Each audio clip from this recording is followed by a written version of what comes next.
우리가 창립 71주년을 맞이해서 귀한 말씀 앞에 서게 됩니다. 오늘 말씀을 묵상하면서 이런 질문을 던지게 되었습니다.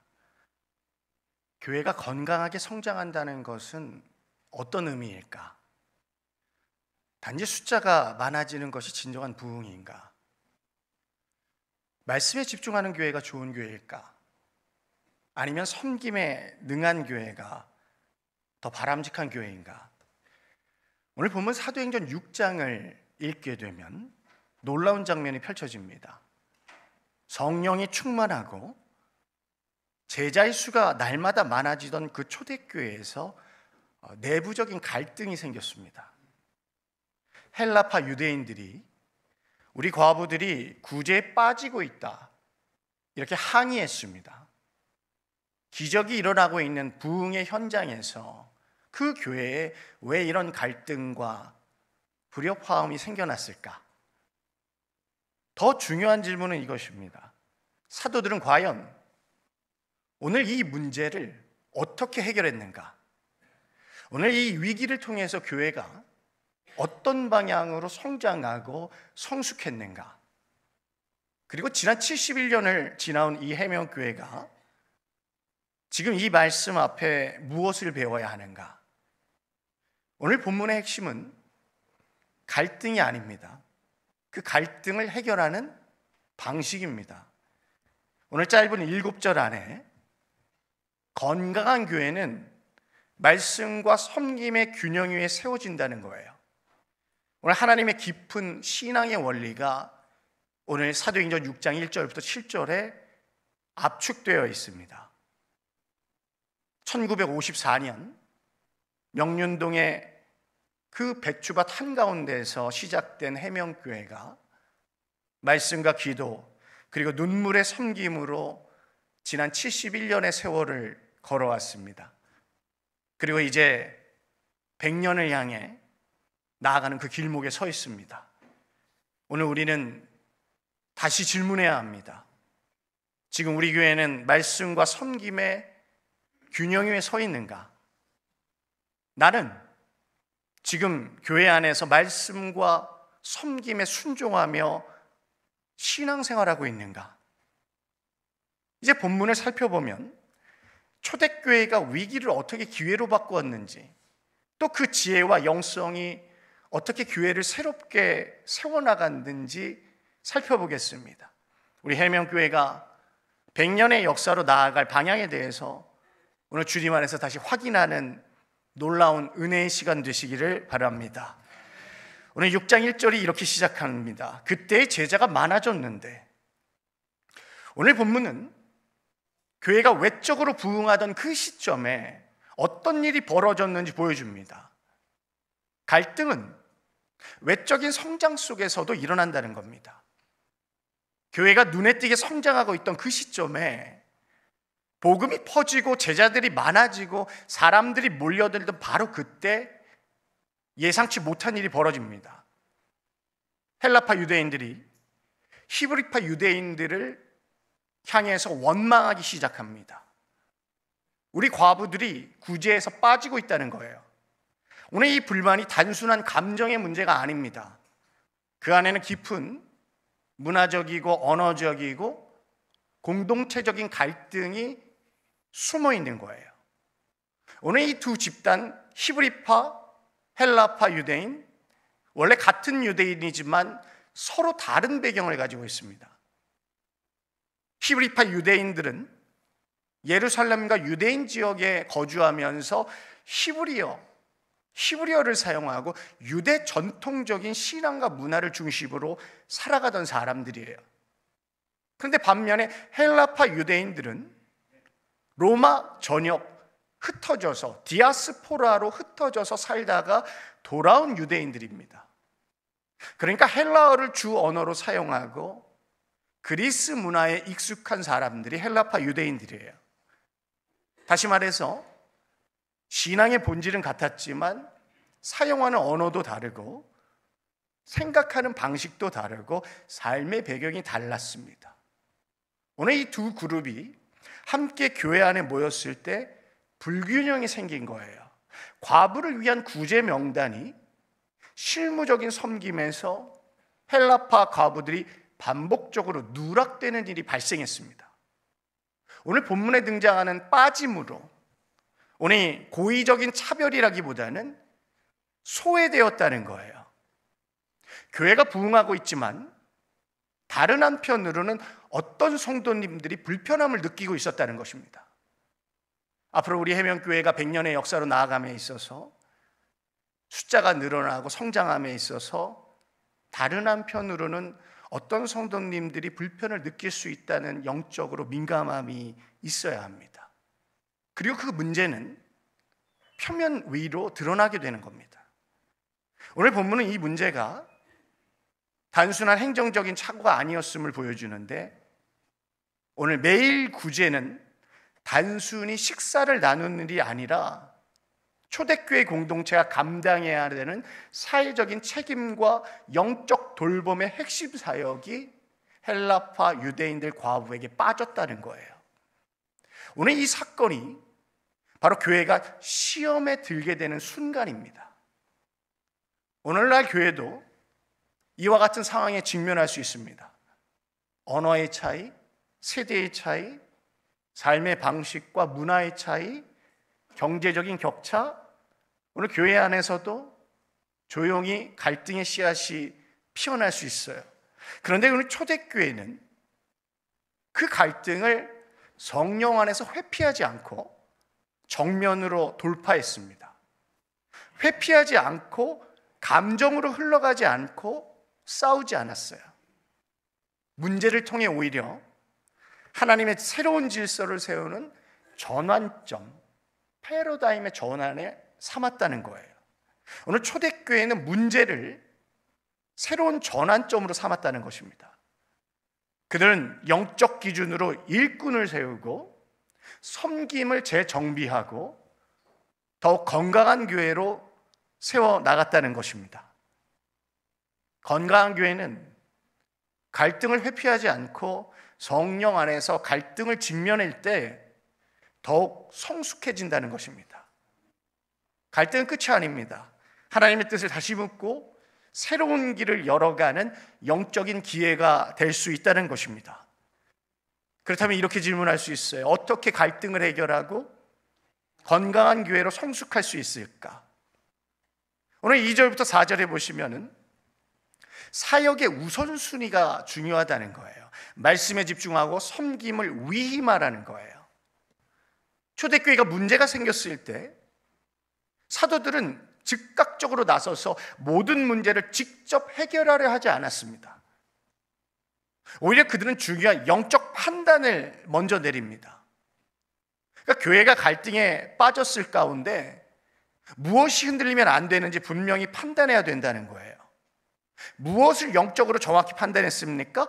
본질을 놓치지 않았습니다. 사도들이 교회 안에서 구제의 불균형이라는 실제적인 문제가 터져 나왔을 때 이 일을 자신들이 직접 해결하지 않겠다고 결정했어요. 그리고 2절에서 이렇게 선포하죠.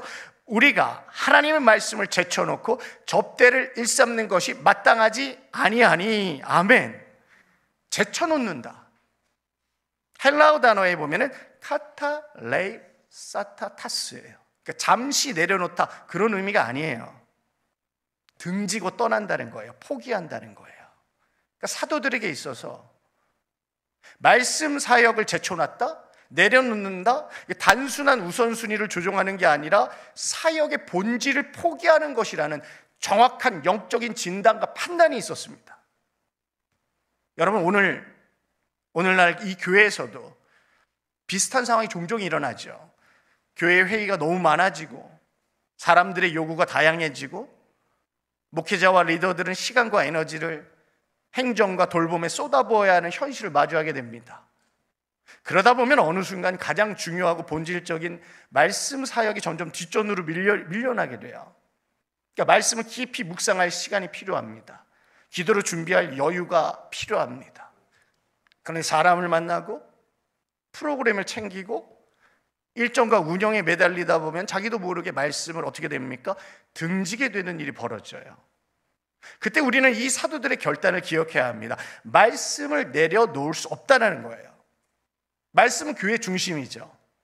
말씀은 교회 방향입니다. 생명입니다.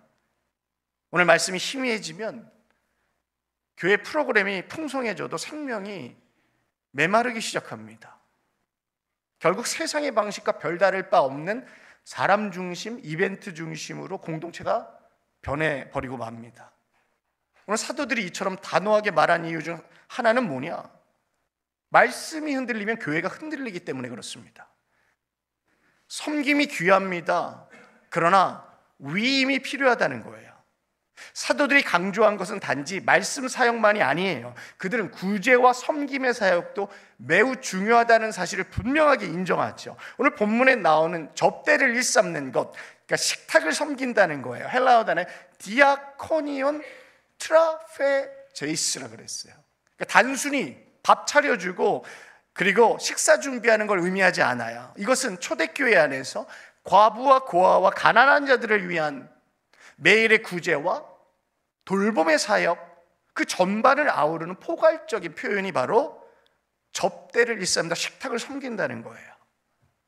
당시 이 일이 교회의 신뢰와 살아있는 실천, 핵심적인 사역이 맞습니다. 그런데 사도들은 이 중요한 일을 자신들이 직접 감당하지 않기로 결단하는 거예요. 그 이유가 단순합니다.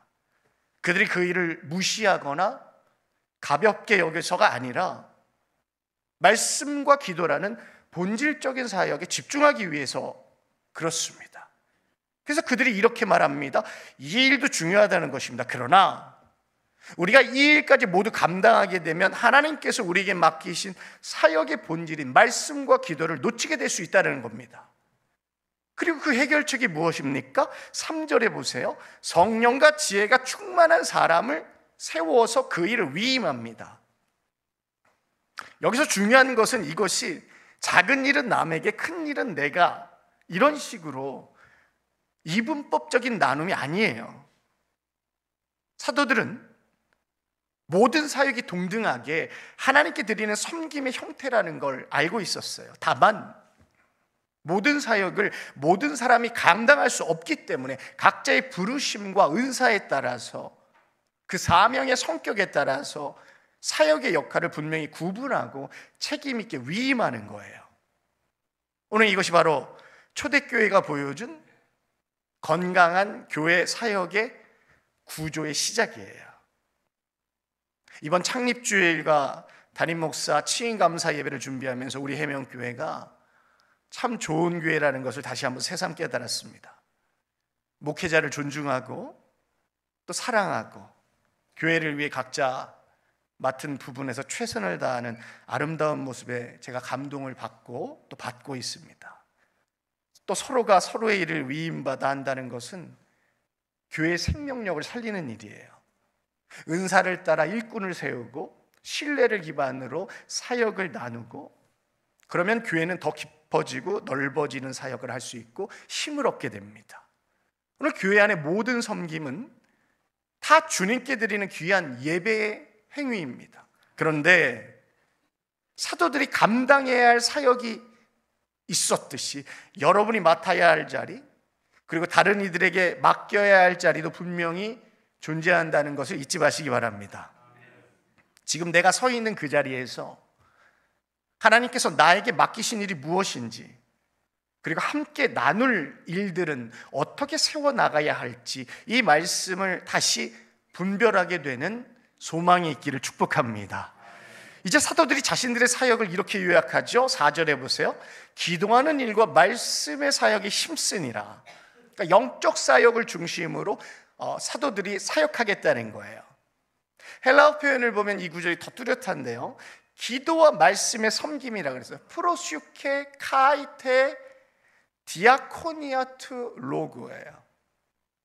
기도와 말씀의 섬김이라고 직역할 수 있어요. 이것은 단순히 설교를 잘하겠다라는 말이 아닙니다.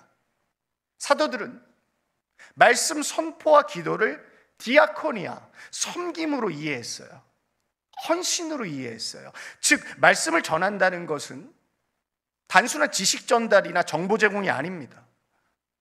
하나님의 진리를 영혼 앞에 바치는 제사적 행위예요.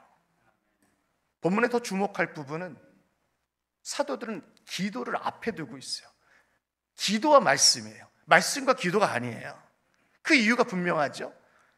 기도 없이 말씀 사역은 불가능하다는 영적인 인식이 그 안에 담겨 있는 거예요.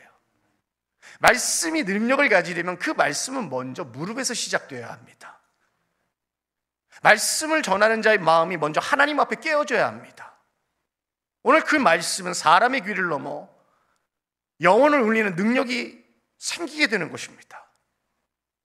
기도 없이 준비된 말씀, 성령의 도우심 없이 세워진 설교, 인간의 열심과 기교로 채워진 말씀, 결국 그것은 사람의 말일 뿐입니다. 하나님의 말씀의 깊이와 생명을 기도 없이는 담아내지 못하기 때문에 그렇습니다. 말씀 사역은 그 자체로 가치 있는 섬김입니다. 그러나 그 섬김이 기도로 준비되지 않으면 교회는 말씀이 풍성해 보여도 영적 생명력은 점점 메말라 갑니다. 요새 우리 교회가 매일 예배마다 새벽마다 성도님들 한 분 한 분 이름 부르면서 제가 중보기도 합니다. 제가 개척했을 때부터 성도님들 한 분 한 분 이름 부르면서 기도했습니다. 부임한 지 제가 6개월 되었는데 우리 교회가 지난 71년 동안 이미 기도로 쌓아온 교회라는 게 제가 여실히 느껴집니다. 부임한 6개월 동안 저는 느끼기를 지난 70년 동안 쌓아온 기도의 능력이 우리 교회 성도님들을 통해서 나타나시는 걸 깨달아요. 저희 부모님이 일생 목회하시면서 교회 강단에서 주무시면서 기도와 목회하셨는데 제가 부교육자로 사역하던 두 곳의 차이점도 기도로 말미암아 그 사역의 차이점이 드러나요. 기도의 풍성함과 기도의 깊이가 있는 교회는 영적으로 살아있습니다. 근데 하나님의 말씀은 사람의 생각이나 논리로 풀 수 있는 게 아닙니다. 오직 기도로 말씀 앞에 겸손히 나아갈 때 하나님의 말씀이 교회 안에서 살아 움직이며 심령을 회복시키고 공동체를 세우는 능력으로 나타나는 줄 믿습니다. 사도들은 단순히 우리는 설교할 테니까 너희는 밥을 해라 이렇게 말하는 게 아니에요. 그들이 말하는 것은 우리는 기도와 말씀을 감당하겠습니다. 그건 우리의 자리이고 그 사역은 가장 깊고 무거운 섬김입니다. 우리는 그 자리를 포기하거나 놓을 수 없습니다. 그 간절함이에요. 우리도 이 말씀 앞에서 기도 없는 사역에 익숙해져 있던 이제 마음을 멈추고 다시 말씀과 기도의 무릎으로 돌아가는 영적 회복의 길을 걸어가는 우리 해명교회 성도님들 되시기를 바랍니다. 4절의 말씀입니다. 우리는 오로지 기도하는 일과 말씀 사역에 힘쓰니라. 오늘 사도들이 오로지 기도하는 일과 말씀 사역에 힘쓸 것이라고 했는데 지속적으로 헌신한다는 섬김의 균형을 이룬다는 거예요. 여기서 힘쓴다는 단어, 헬라어 단어 원형이 프로스카르테르예요. 끊임없이 전념한다는 거야. 인내하며 계속한다는 거예요. 일회성이 아니에요. 분사형이거든요. 계속한다는 거거든요. 즉 사도들이 선언하는 거, 선포하는 거예요. 우리는 단지 일순간만 열심히 하겠다는 게 아닙니다. 앞으로도 흔들림 없이 매일같이 말씀과 기도 앞에 우리 삶 전체를 바치겠다는 그 다짐이에요. 단순히 설교 잘하는 전문가가 아닙니다. 그들은 말씀과 기도 자체를 붙잡힌 사람들, 자신의 사역, 그 삶 전체를 기도와 말씀으로 붙잡혀 살아가는 사람들, 이게 바로 제사장적 자세를 가진 리더들입니다. 오늘 이 시대의 목회자와 교회 리더도 역시 마찬가지입니다. 이벤트나 프로그램 중심 사역에 급급해서 안 됩니다. 지속적인 말씀 묵상과 기도의 삶, 하루하루가 영적인 루틴 안에서 꾸준히 하나님과 동행하며 교회를 세워나가는 리더십이 오늘 우리 교회에 필요합니다. 오늘날 교회가 프로젝트로 움직이는 조직이 아니라 영혼의 중심에서 살아 움직이는 생명체가 되려면 그 심장부에는 반드시 끊임없는 말씀과 기도의 호흡이 필요합니다. 그러니까 말씀과 기도는 교회의 심장입니다. 그러니까 구제와 봉사는 교회의 손과 발입니다. 하지만 심장이 멈춘 손과 발은 움직일 수가 없습니다. 하지만 손과 발만 분주하고 심장이 뛰지 않는다면 교회는 결국 어떻게 됩니까? 영적 생명력을 잃고 지쳐가게 됩니다. 오늘 초대교회는 이 균형을 정확하게 붙잡았어요.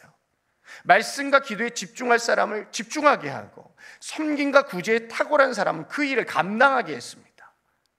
오늘 그 선택은 공동체 전체를 살리는 선택이고, 오늘 그 결과가 6장 7절에서 이렇게 증언되어 있죠. 하나님의 말씀이 점점 왕성하여 예루살렘에 있는 제자의 수가 더 심히 많아지고, 아멘. 오늘 우리 해명교회가 이 균형이 회복될 때 다시 말씀의 능력이 살아나고 하나님의 공동체로 건강하게 성장하고 성숙해 될 줄 믿습니다. 이제 5절 말씀해 보시면 초대교회가 세운 7사람에 대해서 이렇게 표현하잖아요. 믿음과 성령이 충만한 사람. 원문에 보면은 가득한 사람이라 그랬어요. 단순히 어떤 재능이나 능력이 가득하다는 그런 의미가 아니에요. 오늘 이 단어는 하나님의 인격과 임재로 깊이 채워진 사람이라는 거예요. 다시 말해서 영적인 깊이와 하나님의 영성에 일치된 내면이 있는 사람. 오늘 일꾼의 자격은 능력이 아닙니다. 오늘 본문의 충만함입니다. 사도들은 당시에 구제라는 행정적인 문제를 해결하기 위해서 사람을 세우면서 행정 능력이 뛰어난 사람을 찾은 게 아니에요. 기획을 잘하는 사람, 언변이 좋은 사람, 사람을 잘 다루는 인간관계에 능한 사람을 찾은 게 아닙니다. 그들이 찾은 기준은 오직 하나예요. 믿음과 성령이 충만한 자, 곧 하나님의 사람인가? 왜냐? 교회는 세상의 조직과 다르기 때문에 그렇습니다. 회사의 리더는 기술, 스킬로 세워질 수 있습니다. 그러나 교회의 일꾼은 인격과 영성으로 세워져야 합니다. 하나님의 일은 잘하는 사람이 아니라 하나님과 동행하는 사람이 감당할 수 있기 때문에 그렇습니다. 교회의 사역이 커지고 복잡해질수록 우리는 자꾸 능력 있는 사람을 찾으려고 하지만, 그러나 성경이 말하기를 내면이 채워진 사람을 세우라는 거예요. 능력은 훈련으로 될 수 있지만 성령 충만함은 하나님 앞에 무릎 꿇는 사람만이 받을 수 있다는 것입니다. 오늘 우리도 이 기준 앞에 우리 자신을 돌아봐야 합니다. 우리는 지금 무엇으로 충만한가? 나의 매일매일 스케줄, 일과 책임감으로만 채워져 있는가? 아니면 성령으로, 말씀으로, 기도로 충만한가? 진정한 일꾼은 실력보다 먼저 하나님의 인격으로 채워진 사람입니다. 섬김은 실력으로 시작될 수 있지만 그것을 끝까지 감당하게 하는 힘은 성령 충만함에 있습니다. 교회는 할 줄 아는 사람보다 하나님 앞에 있는 사람을 찾을 때 흔들리지 않는 공동체가 된다는 것을 잊지 마시기 바랍니다. 또 5절을 다시 주목해서 살펴보면 일꾼의 조건 중 하나가 뭔 줄 아세요? 칭찬받는 사람이에요. 칭찬받는 사람이라는 구절이 등장하죠. 공동체로부터 인정받는 사람을 세우라는 거예요. 헬라어 단어로 마르투스 투 메노스예요. 증언된 사람이에요. 누군가의 입을 통해 그 사람의 삶과 인격이 인정받은, 증명된 사람이라는 거예요. 단순히 소문 좋은 사람이 아닙니다. 공동체가 함께 삶을 통하여서 지켜보면서 신뢰를 받게 된 사람이 바로 칭찬받는 자예요. 이게 중요한 원칙이에요. 교회 리더십은 개인의 열정이나 능력 혹은 카리스마로만 결정되어서 안 돼요. 아무리 열심히 있고 일을 잘한다고 해도 공동체로부터 신뢰와 증언이 없다면 그 사람은 교회를 세울 수 없습니다. 그러니까 교회 직분은 사역자 개인의 것이 아니라 하나님의 부르심과 공동체의 동의 안에서 주어지는 공적인 책임이에요. 그래서 사도들이 7을 세울 때 그 기준이 매우 정확하고 단순해요. 그 사람이 그 사도들이 성도들 사이에서 어떤 삶을 살아왔는가. 우리는 교회 리더를 세울 때 단지 일 잘하는 사람, 말 잘하는 사람을 찾기보다는 신뢰할 수 있는가? 함께 믿고 걸어갈 수 있는 사람인가? 신뢰는 하루아침에 만들어지지 않습니다. 오랜 시간 작은 일에 충성하고 말과 삶이 일치될 때 그 신뢰가 조금씩 쌓이는 거죠. 그렇게 쌓인 신뢰가 바로 관계의 영성이에요. 그런 사람이 교회를 든든히 세우는 리더가 됩니다. 교회는 실력으로 세우는 곳이 아니에요. 운영되는 곳이 아니에요. 신뢰로 세워지는 공동체가 교회입니다. 그러므로 진짜 리더는 앞에서 끌고 가는 사람이기 전에 곁에서 함께 걸어온 사람입니다. 공동체가 마음을 함께 나눌 수 있는 사람. 주님은 지금도 교회를 위해서 그런 사람 찾고 계십니다. 신뢰를 심고 겸손히 증언받은 자로 살아가는 삶, 그 사람이 바로 하나님 나라를 이끌어갈 진짜 리더라는 것을 잊지 마시기 바랍니다. 이제 6절 말씀을 보세요.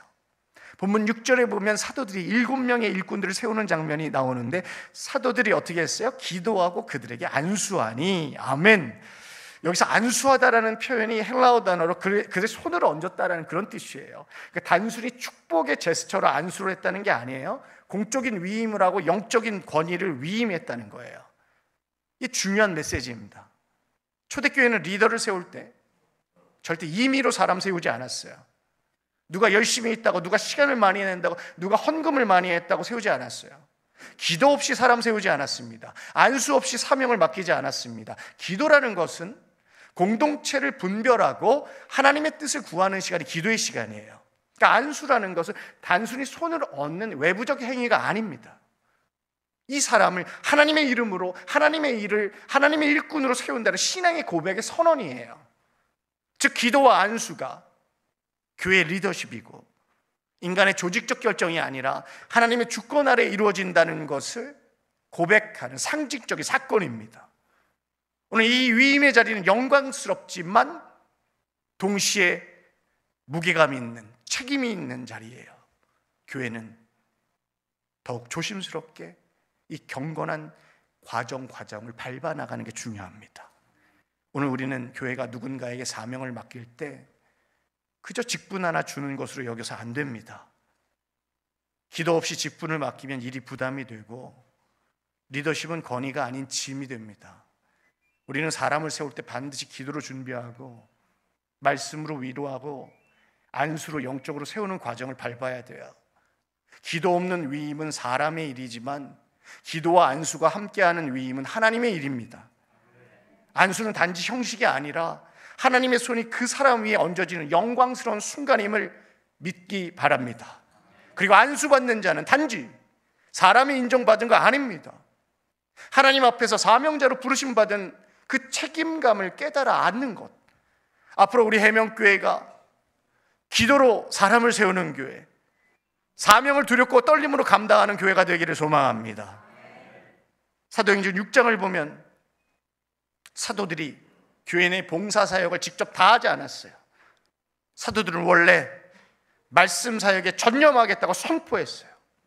그 외에 중요한 봉사사역은 믿음과 성령이 충만한 7사람에게 위임했습니다. 중요한 원리, 교회의 또 하나의 중요한 원리, 혼자 감당해서는 안 된다는 겁니다. 사역은 함께 감당하는 거예요. 갈라디아서에서도 서로 짐을 나눠지라 그랬잖아요. 신뢰를 바탕으로 한 위임이 필요해요. 신뢰할 수 있는 사람에게 사명을 나누고 교회의 기초를 견고하게 다지는 것. 그 결과가 무엇입니까? 말씀 사역도 살아나고 봉사의 사역도 살아나고 교회 전체가 균형 있게 성장하고 성숙해 나가는 모습을 보게 됩니다. 오늘날 많은 교회가 모든 것을 다 목회자, 모든 것을 다 끌어안는 리더의 구조로 운영되고 있어요. 그러나 그 지혜로운 방식이 아니죠. 오히려 교회가 성장하고 성숙하지 못하게 됩니다. 건강한 리더십의 성장을 막는 것입니다. 오늘 말씀이 주는 메시지는 목회자는 모든 것을 다 하려는 자가 아니라 은사를 따라 사역을 잘 나누는 사람이 목회자인 줄 믿습니다. 교회는 목회자 혼자 열심이 아니라 공동체 전체가 자신의 은사와 사명으로 함께 일할 때 비로소 견고히 세워지고 복음의 지경이 넓어지게 되는 것을 잊지 마시기 바랍니다. 오늘 우리 교회가 100년의 역사를 넘어서 100년을 향하는 교회로 발돋움하기 위해서는 목회자는 말씀과 기도에 더욱 전념해야 합니다. 성도는 각자의 은사에 따라 사역의 자리를 감당해야 합니다. 그 교회는 더욱 강력한 사역을 감당하게 되고 사역은 풍성해질 것입니다.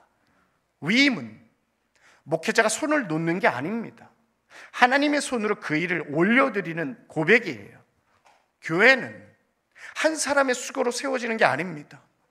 우리 모두가 함께 부르심 받은 헌신의 자리로 자라나는 공동체가 될 때 오늘 우리 이 해명교회가 부흥의 역사가 있을 줄 믿습니다. 그리고 7절에 이렇게 선포하잖아요. 하나님의 말씀이 점점 왕성하여 예루살렘에 있는 제자의 수가 더 심히 많아지고 허다한 제사장의 무리도 이도에 복종하니라. 아멘. 오늘 우리가 교회의 부흥의 이야기를 할 때 오늘 6장 7절의 말씀이 오늘 우리 해명교회의 말씀이 되기를 축복합니다. 해명교회가 지난 71년 동안 말씀과 기도 위에 눈물과 헌신 위에 세워졌습니다. 성도님들은 고된 삶 속에서도 복음을 붙들었고 그 복음은 사랑과 섬김으로 이웃에게 전해졌습니다. 이제 우리가 그 신앙의 유산을 붙들고 100년의 미래를 향해 첫걸음을 내딛고 있습니다. 그러나 그 미래는 더 많은 프로그램이나 더 크고 화려한 건물 위에 세워지는 게 아닙니다. 오늘 그 미래는 오직 초대교회처럼 말씀과 성령, 기도와 섬김 위에 다시 서는 공동체가 될 때 열리게 되는 것입니다. 오늘 이 말씀 앞에서 우리 스스로에게 다시 질문을 던지게 됩니다. 나는 지금 말씀과 기도에 붙들린 삶을 살아가고 있는가? 나는 지금 성령 충만한 제자의 삶을 살아가고 있는가? 나는 지금 이 교회를 위해 함께 세우는 동력자로 서가고 있는가?